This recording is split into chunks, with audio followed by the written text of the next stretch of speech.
भर जगइब खाली जियारा जरइब पिया बापे परी। रात भर जगइब खाली जियारा जरइब पिया बापे परी।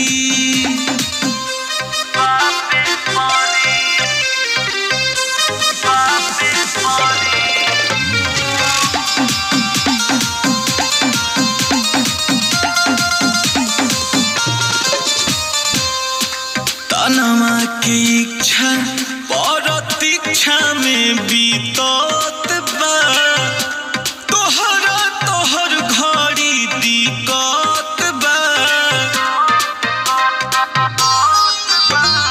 कबो तक कोरवा में लेके ये राजा सुतैता देहिया के आगी नेहिया लगा के बुतैता। खइलो नहीं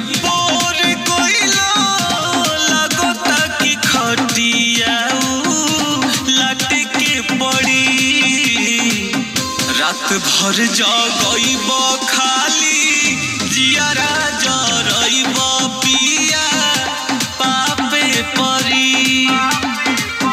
रात भर जगइब खाली जियारा जरइब पिया पापे परी।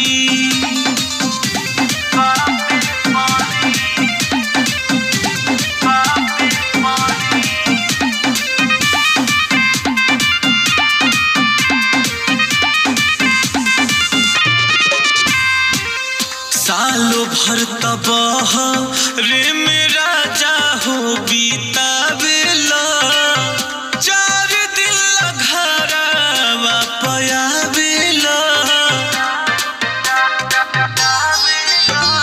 फ्यूचर के बात बतिया के 2 बजे सुतेला।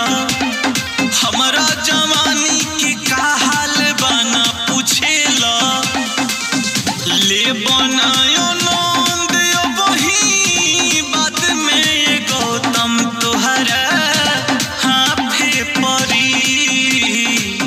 रात भर जगइब खाली जियारा जरइब पिया पापे परी।